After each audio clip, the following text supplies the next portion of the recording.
annoncé à l'entame de cette émission, nous allons ensemble faire plus ample connaissance avec un grand entrepreneur et inventeur américain, figure majeure de l'électronique grand public. Il est par ailleurs précurseur de l'avènement de l'ordinateur personnel, du baladeur numérique, du smartphone et de la tablette tactile. J'ai nommé Stephen Paul Jobs, dit Steve Jobs.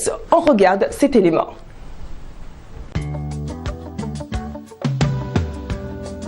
On le disait perfectionniste à l'extrême, irascible, erratique, tout ce que sa main touchait se transformait en or. Qu'il s'agisse d'ordinateurs, de musique en ligne ou de téléphonie, Steve Jobs, visionnaire et innovateur hors pair, a su révolutionner tous ces domaines et faire de sa vie une véritable légende. Steve Jobs est né le 24 février 1955 à San Francisco, en Californie. 1955. Après sa naissance à San Francisco, Steve Jobs est adopté par Paul et Clara Jobs en Californie. 1974. Steve Jobs trouve un emploi au sein de l'entreprise de jeux vidéo Atari, un emploi qu'il quitte après quelques mois pour voyager. 1975. Dans le garage de ses parents, Steve Jobs fabrique un prototype d'ordinateur avec son ami Steve Wozniak. 1976, les deux amis cofondent Apple Computer afin de vendre leur machine. Leur premier modèle vendu est le Apple I. 1977, lancement du Apple II, premier grand succès commercial qui sera produit durant 16 ans. 1980, lancement du Apple III qui ne connaît pas le succès commercial escompté, en raison notamment d'erreurs de conception. 1983, nouvel échec commercial avec le lancement de l'ordinateur Lisa, premier ordinateur personnel contrôlé à l'aide d'icônes activées par clic de souris. 1984, lancement du Macintosh qui ravit la critique mais dont les ventes n'atteignent pas les chiffres espérés. 1988, Apple ferme 3 de ses sites et se cite de la moitié de ses employés. À la suite d'une lutte de pouvoir interne, Steve Jobs est contraint de quitter la compagnie. 1986, Steve Jobs achète la division graphique de Lucasfilm, propriété du directeur George Lucas, et fonde ce qui deviendra les studios Pixar Animation. 1987, lancement du Macintosh 2. 1995, les studios Pixar dirigés par Steve Jobs lancent Toy Story, premier film entièrement animé par ordinateur et qui se révèle un hit au box-office. 1997, Steve Jobs revient à Apple comme conseiller. 1998, lancement de l'iMac dont le design élégant éclipse tous les produits concurrents. 2001, vente du premier iPod qui connaît un énorme succès commercial. 2003, lancement du magasin de musique en ligne iTunes. 2007, lancement du premier iPhone. Dans le même temps, Apple Computer devient Apple. 2010, lancement de l'iPad qui se vend à 3 millions d'exemplaires en 80 jours. 2011, Apple poursuit le lancement de nouveaux produits comme l'iPad 2 et l'iPhone 4. Cette même année, Apple est temporairement devenue la plus grosse société au monde, pesant environ 350 milliards de dollars en bourse, se disputant depuis la première place avec le géant pétrolier ExxonMobil. La même année, précisément le 5 octobre 2011, à Palo Alto, en Californie, aux États-Unis, le génie de l'informatique s'éteint. Avec cette citation, c'est l'innovation qui fait la différence entre un leader et un suiveur. De retour sur ce plateau, nous abordons un sujet qui va certainement retenir votre attention. Nous parlons aujourd'hui des startups et pour ce faire, nous avons sur notre plateau notre consultant en économie numérique. Il est explorateur de l'innovation dans le domaine des TIC. Il est par ailleurs cofondateur de Haut Village qui est un espace de transformation sociale. J'ai nommé Cyriaque Bougou. Bonjour. Bonjour Colette. Comment allez-vous? Très très bien. Oui, je vais très bien, merci, c'est gentil. Eh bien, c'est un plaisir de vous avoir à nouveau. Merci. Parce que à votre première intervention, vous étiez tellement inspiré qu'on s'est dit, écoutez, on a beaucoup à apprendre avec lui. Bon, ce qui explique votre présence. Okay. Et puis vous nous aviez promis cela de toute façon. Donc, pas de souci. Merci d'être avec nous. Merci. Comme je l'ai dit tantôt, on parle avec vous des startups. Pour que nous soyons tous à un même niveau de compréhension, il sera intéressant de savoir ce que c'est qu'une startup. Une start-up, comme son mot l'indique, c'est un mot anglais, start, qui veut dire commencer, et up, qui veut dire haut. Donc, mais si vous voulez, on peut le définir de cette façon, mais comme quoi c'est une jeune entreprise innovante. Surtout, il a été utilisé dans le domaine des nouvelles technologies, au fait. Mais le mot est quand même ancien. Donc, pour parler un peu de la jeunesse, il faut revenir encore au temps de l'après-deuxième guerre mondiale. Okay. Donc les jeunes entreprises qui se créaient, qui sont pas en griffe, qui faisaient rien, si on peut s'exprimer pour parler comme les Ivoiriens, qui faisaient rien avec le risque, se lançaient dans des activités économiques. Donc c'est ces jeunes entreprises-là que les gens appelaient des startups. Donc, les démarreurs. Les démarreurs, aujourd'hui, c'est devenu un mot sous notre tropique quand même à la mode. Oui, très à la mode. On l'utilise un peu partout, start-up. Sinon, pour la simple définition, comme le dirait le dictionnaire Larousse, c'est une jeune entreprise innovante monde dans le domaine des technologies et de l'information. Je crois que c'était une expression nouvelle. Quand on me parlait de Deuxième Guerre mondiale, ça remonte à très longtemps. Très longtemps. Ah bah écoutez, je ne savais pas et c'est sûr que beaucoup sont informés. Eh bien, qui peut créer une start-up?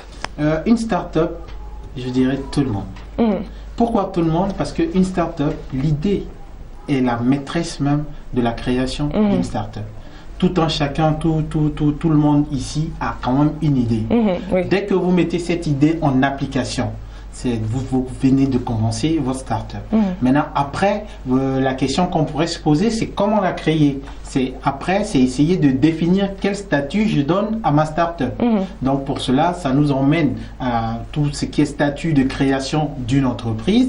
Donc, dans quel cadre juridique je voudrais que ma start-up se définisse. Mais surtout, sans oublier le cœur même, l'essence même de la start-up, pour employer ce terme-là, c'est l'idée. Et en plus de l'idée, il y a la passion qui engage la personne qui l'a créée, ou bien l'équipe qui est en train de la créer. Et après la passion, il y a des objectifs qu'il faut se donner. Donc c'est vraiment une entreprise comme les autres, donc où il y a des règles qui sont vraiment définies. Mais l'essence, pour que tout le monde le retienne, c'est que c'est l'idée qui est la maîtresse de la création de la start-up. Si vous avez une idée, vous avez une start-up. Vous avez dit que tout le monde peut créer une start-up. Tout le monde peut créer Alors une que start-up. je pense que pour la création d'une entreprise, il faut avoir un certain charisme, il faut avoir un certain sens de leadership. Donc finalement, est-ce que ce tout le monde, c'est vraiment tout le monde? Ce tout le monde, je dirais, c'est vraiment tout le monde. Parce que chacun de nous, tout le monde a ce charisme-là. Peut-être nous n'en sommes pas conscients. Peut-être que nous ne le savons pas. Peut-être quelqu'un va vous dire, vous savez bien balayer. Vous pouvez créer votre start-up de balayeur. Donc, il y a... Juste pour dire qu'on ne doit pas se limiter. Quand tu veux créer une entreprise, chacun te dirait dans quelle catégorie tu veux te mettre. Donc peut-être ça va te limiter, ça va limiter la personne. Mais là, dans une start-up, on peut créer une start-up dans tout. D'accord. Alors, une start-up, c'est une entreprise physique autant que les autres entreprises qui existent, ou bien c'est une entreprise, j'ai envie de dire, virtuelle, qui a donc son siège sur le net et qu'on ne peut retrouver que sur le net. Tout dépend de ce qu'on veut. C'est pour ça que je parle de l'idée. L'idée dans la création d'une start-up est vraiment, vraiment, vraiment intéressante. Pourquoi je le dis? Si quelqu'un veut la créer de manière physique, il va de se faire soit travailler chez lui à la maison, soit se prendre un bureau et autres. S'il veut travailler maintenant de manière virtuelle, il peut la créer de manière virtuelle. Mais tout en la créant de manière virtuelle, il y a des règles à respecter. Donc c'est pas parce que quelques-unes d'entre elles en passant. Faut déclarer, c'est-à-dire tu as des impôts à payer, tu as une déclaration à faire et autres. Tout ça, c'est pas parce que votre entreprise existe sur le net que vous n'allez pas avoir tout. Et même quand vous devez toucher de l'argent, comment vous le touchez sur l'argent? Là, on sait tout de suite comment faire. Soit par des moyens de paiement mobile. Mais après, tout ça, c'est tracé. Il y a plein de choses qui rentrent en ligne de compte. Donc, on ne peut pas créer une start-up pour dire, bon, je serai dans l'informel. Non. Après, il faudrait formaliser si vraiment on se fixe des objectifs. Je ne sais pas si vous avez déjà répondu à la question que je vais poser, mais je vais quand même la poser. Comment peut-on créer une start-up? Pour la créer, c'est simple, c'est de commencer. D'accord, commencer comment? On commence comment? On commence... je ne voulais pas dire en commençant, mais on commence cette start-up-là en faisant, si tu veux, l'essence même de cette start-up. Votre start-up veut faire quoi comme activité? Elle répond à quel besoin? Une fois qu'on répond à ces questions-là et qu'on commence à trouver des solutions, notre start-up a commencé à fonctionner. Une fois qu'elle a commencé à fonctionner, après, comme je le dis, il faut se définir des objectifs. Je veux atteindre quel but? Quel sera mon chiffre d'affaires peut-être dans telle ou telle année? Et en fonction de ça, on prend surtout les personnes qui vont avec. Donc, il y a vraiment tout un processus comme une vraie entreprise. C'est une vraie entreprise. Juste pour faire comprendre aux gens qu'on ne doit pas se laisser mystifier par le thème start-up. Oui, effectivement. Et moi, je me sens vraiment mystifiée. D'où la question suivante. Quel est le distinguo à faire entre start-up et entreprise normale? Il n'y a pas de distinguo. Normal en griffe en plus. Il n'y a pas de distinguo. Je dirais aujourd'hui, c'est juste le thème qui est un fun. Et start-up, généralement, quand il y a quelque chose qui est vraiment intéressant que je lis quelque part, qui dit une start-up, c'est quelqu'un qui démarre une entreprise. Donc, c'est un démarreur. Et ce qu'on constate, c'est que des gens utilisent le terme start-up pour ne pas grandir. Et comme le dirait Drogba, grandissons. Donc, Oui. si nous voulons grandir, donc nous devons partir du stade de démarreur à un stade de quelqu'un qui arrive à une autre étape. Sinon, la première étape qu'on peut appeler start-up, c'est le démarrage. Très bien. Alors, celui qui travaille dans le secteur informel, qui ouvre une boutique ou un salon de coiffure ou un atelier de couture, est-ce que dans son démarrage, on peut parler de start-up quant à son entreprise qu'il Oui, a ouvert? sa start-up vient de commencer, donc il vient de démarrer. Donc Son activité, ton donc. activité vient de démarrer, du moins. Donc, c'est une start-up. Donc, ça n'a rien d'exceptionnel finalement. Non, quand on disait c'est le start-up, terme- franchement. C'est le terme qui est un oh. peu à la mode pour faire fun. Franchement. Parce que oui, quand tu dis start-up Start-up. par rapport à mon entreprise que je viens de créer, c'est plus fun de dire start-up. Oui, effectivement. Mais c'est une entreprise qui l'a. Très bien. Alors, en quoi est-ce que la start-up contribue à réduire le taux de chômage ici en Côte d'Ivoire et certainement en Afrique? Ça réduit énormément le taux de chômage déjà parce que faudrait qu'on se dise la vérité, la fonction publique ne peut pas embaucher tout le monde. Même si nous prenons les entreprises qui sont le plus pourvoyeurs d'emplois dans nos pays, elles ne dépasseraient pas les 5000 personnes qu'elles emploieraient. Mais nous sommes des millions de jeunes qui, pour certains même, n'ont même pas encore eu leur premier emploi. Oui. Je ne parle même pas de ceux qui sont déjà peut-être en entreprise ou bien qui cherchent à changer d'entreprise. Pour ceux qui n'ont jamais eu d'entreprise, ils sont encore, qui n'ont jamais commencé à travailler, ils sont des millions. Ces millions, soyons-en sûrs, la fonction publique ne peut pas prendre tout le monde. Ouais. Donc la solution à cela, c'est quoi? C'est l'entrepreneuriat. Et qui parle d'entrepreneuriat parle de démarrer une entreprise. Et dès qu'on parle de démarrer d'une entreprise, on parle de création de start-up. Donc voilà un peu déjà le rôle que joue une start-up. Est-ce qu'il y a des structures pour encourager justement le démarrage d'une telle activité? Oui, aujourd'hui, on a des entreprises, il y a même je voulais dire des académies en quelque sorte qui le font. Donc déjà, parce que ce qui est important, c'est pas forcément d'avoir un capital, de l'argent, c'est d'avoir des personnes ressources. Donc ces personnes ressources, il faut les former. Aujourd'hui, l'État, que ce soit des institutions privées ou autres, ont commencé à créer à cette saine émulation de l'entrepreneuriat chez les jeunes. Oui. Moi, je me rappelle en 2012, quand on lançait les premières activités de start-up week-end, où en 54 heures, on disait à des jeunes, venez, inscrivez-vous et on va vous montrer comment créer une entreprise en 54 heures. Mais pendant ces week-ends-là, tu vois des jeunes qui partaient d'une seule idée, c'est-à-dire, il dit, je veux faire ça, mais le dimanche, quand il repartait, c'est avec une solution complète. Wow. Est-ce que ce genre de formation se poursuivent encore? Ça se poursuit plus peut-être comme on le faisait, c'est-à-dire sous forme de concours, parce qu'après les 3 premiers étaient quand même primés, bénéficiaient d'un réseautage, bénéficiaient d'un accompagnement, que ce soit en formation et autres. Mais il y a d'autres structures qui le font. Qui le font, même si c'est pas comme cela, mais après on a vu qu'il y a plusieurs concours qui ont commencé à se lancer, concours de l'entrepreneuriat, de meilleurs entrepreneurs, de ceci, de cela, de ceci, de cela, juste pour dire que aujourd'hui cette conscientisation de l'entrepreneuriat est en train de naître. Et j'ai cru comprendre quelque part que dans le programme scolaire, ils vont faire entrer tout ce qui est entrepreneuriat dès le bas âge pour que nos jeunes frères commencent à être inculqués de cette notion-là. Donc c'est pour dire qu'on ne serait pas surpris ici de voir un petit garçon de 5 ans, de 10 ans, de 15 ans qui revient de l'école qui dit maman, j'ai eu l'idée mais nous on l'a vécu au village en fait. Il y a une jeune fille qui un jour, je me rappelle le 2 septembre puisque c'est le jour de mon anniversaire, oui, au passage, qui a tapé à la porte et nous on était en réunion, elle a juste fait une feuille A4, elle a dessiné nous vendons du jus aujourd'hui, donc venez. Et comment elle a créé ce jus là, c'est la petite anecdote qui nous a fait vraiment marrer, c'est que elle a pris une bouteille d'eau minérale qu'elle a mis au frais la veille. Donc le jour J où elle devait commencer à vendre, elle allait payer de l'orange et du citron pour 50 francs.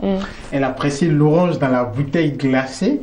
Elle a mis du sucre, elle a mélangé. Quand elle est venue, elle nous a dit c'est ce qu'elle vend. Bon, on a goûté, c'était pas forcément bon. Mais après, pour l'encourager, on l'a encouragé. Donc après, on a demandé à une jeune dame qui est chez nous de l'accompagner, de lui montrer comment ça se fait. Donc ça, c'est un moyen de l'aider. C'est donc en termes de formation. Et après, quand on a vu qu'elle a commencé à suivre les règles, on a injecté de l'argent. Donc elle avait commencé avec 200. On a injecté plus de 5000. Et après, des personnes, une semaine après, elle a eu 40 000 francs. Oh, super. Donc, elle n'avait que... Elles étaient deux, une de 9 ans, une de 11 ans. Wow.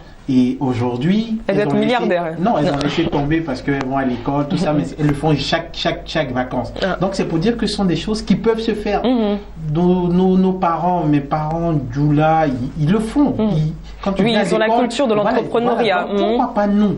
Pourquoi pas nous autres? Donc c'est pour dire que dès le bas âge, on doit inculquer cette culture de l'entrepreneuriat. Très bien. Donc chacun peut créer sa start-up, même un enfant peut créer sa start-up. Tout à l'heure, dans une de vos interventions, vous avez dit que l'idée suffit pour créer une start-up. Est-ce que c'est vrai? Parce que l'idée peut ne pas générer forcément des revenus considérables. Ça peut être une idée mal pensée ou mal conçue. Est-ce que l'idée est suffisante pour s'aventurer dans la création d'une start-up? Je dirais que l'idée est très importante. Et c'est là que je veux donner un conseil qui fait peur à beaucoup d'entrepreneurs, de personnes qui démarrent dans les start-up. C'est ils ont peur de partager leur idée.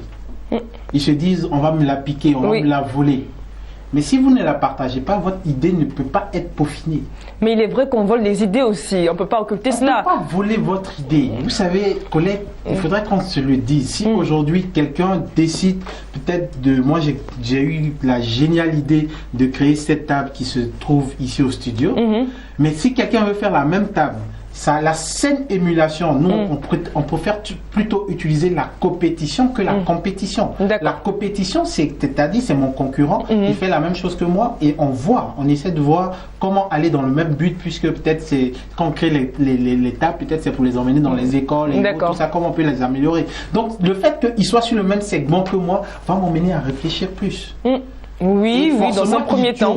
Tu auras quelque chose de plus qu'il n'a pas. Et c'est ce qui crée l'innovation dans un domaine bien précis. Oui, dit comme cela, peut-être que ça pourrait passer. Plus il y a des concurrents, je le dis parce que je l'ai plus ou moins vécu. Quand on a lancé plein de choses, on a vu d'autres personnes le faire.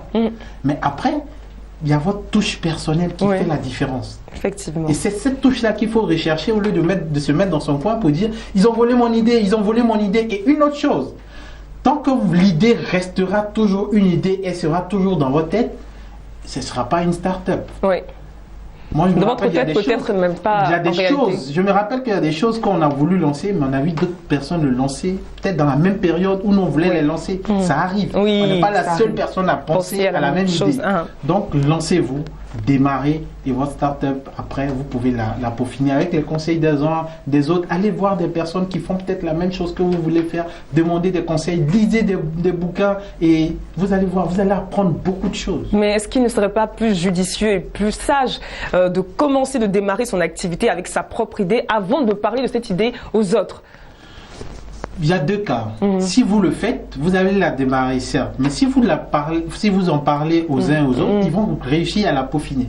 Et nous, c'est ce que s'ils sont de bonne foi, hein. Sinon, même si la personne est de mauvaise foi, le fait que peut-être elle prenne votre idée pour aller faire quelque chose, ça va vous donner une autre façon de voir votre projet. Certainement, peut-être, si vous le dites. Franchement, pour créer une entreprise, il faut vraiment avoir un esprit vraiment large, vraiment très ouvert. Et surtout aimer la critique. Je connais beaucoup de jeunes à qui on a dit faites pas ça, ils ont trouvé ça un peu gauche, ils se sont un peu rétractés, mais on les a laissés dans leur coin. Aimer les critiques positives, même si elles sont négatives, quand même, au moins la personne a pris la peine de parler de votre produit. Il aurait pu garder son idée pour lui. Très bien. Alors, en quoi est-ce qu'une start-up peut contribuer au développement économique d'un pays? Nous avons parlé du fait que cela peut contribuer à la réduction du taux de chômage, mais une plus large vue sur son utilité. Est-ce que ça peut contribuer justement au développement économique d'un pays? Oui, je connais, il y a des pays comme les États-Unis et autres, tout ça, où le PIB de ces pays-là est généré par ces startups-là. Une grande partie du PIB de ces pays est généré par les activités que génèrent ces startups.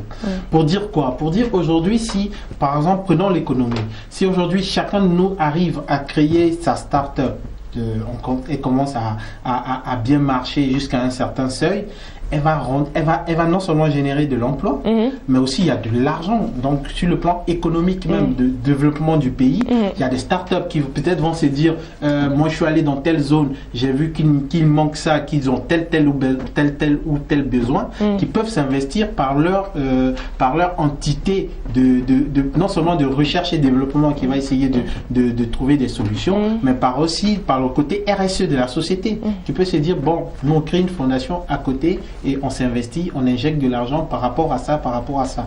Et aujourd'hui, il y a plein de projets ruraux, surtout dans le domaine rural, dans nos zones un peu reculées d'Abidjan, où il y a des startups qui ont commencé à faire des choses. Oui. Donc, je prends une startup qui est dans l'agriculture, elle va commencer à s'investir non seulement sur les paysans, pas forcément en injectant forcément de l'argent, mais déjà former les paysans, les aider à se mettre en coopérative, les aider à écouler leurs produits. Ne voyons pas tout forcément en argent. Oui.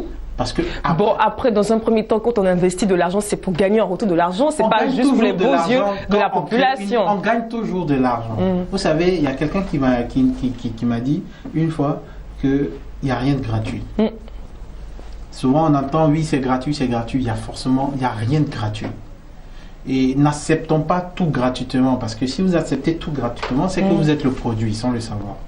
Ok. Donc, vous êtes le produit, ça veut dire quoi? C'est-à-dire c'est vous le produit. Vous ne savez pas qu'est-ce que la personne fait derrière pour avoir de l'argent. Et peut-être qu'il peut prendre votre nom, votre entité et autres pour aller gagner, pour faire une subvention. Donc tout ce qui est gratuit n'est pas forcément gratuit.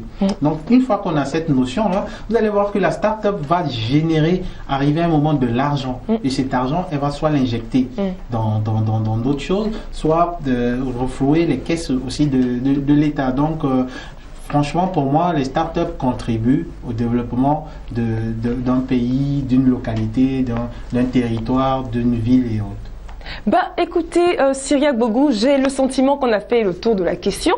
Oui, comme toujours, vous avez été vachement inspiré et c'est sûr que vous allez revenir encore parce qu'il y a tant à apprendre avec vous. Merci encore. Avant de nous dire définitivement au revoir, un petit mot à l'endroit de toutes ces personnes qui voudraient s'investir dans la création des startups. Quel conseil pour elles? À toutes ces personnes qui veulent s'investir ou bien qui veulent créer la startup, la seule chose que je vous dirais, c'est de démarrer, commencer. N'attendez pas demain, n'attendez pas d'avoir la superbe idée parce qu'elle ne va jamais venir.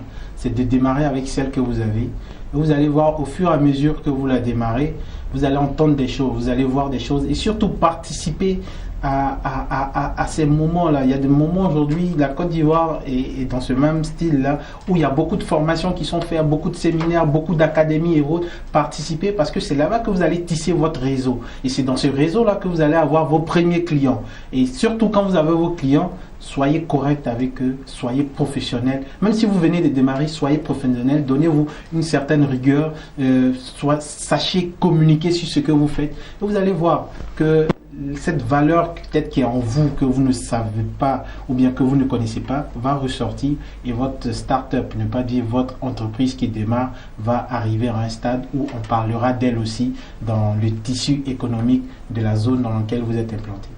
Merci beaucoup à vous, Cyriaque Bogou. C'est si bien dit que je n'ai plus rien à rajouter. Encore merci. Je rappelle que vous étiez là donc pour nous parler des startups. Vous êtes explorateur de l'innovation dans le secteur des TIC et par ailleurs cofondateur de Haut Village qui est un espace de transformation sociale. Merci encore et puis on va se retrouver très vite sur ce plateau. Merci à vous. Merci. Merci à vous très chers téléspectateurs de nous avoir suivis. N'oubliez pas que vous pouvez faire la promotion de vos activités, de vos événements, de vos prestations de services, de vos entreprises, de vos startups. Ah bah dis donc, pourquoi pas? Alors venez sur ce plateau, bien avant, appelez-nous aux différents contacts qui s'affichent au bas de vos petits écrans. On se dit encore merci et puis on se dit à très vite sur les antennes de Business 24 Africa. Au revoir.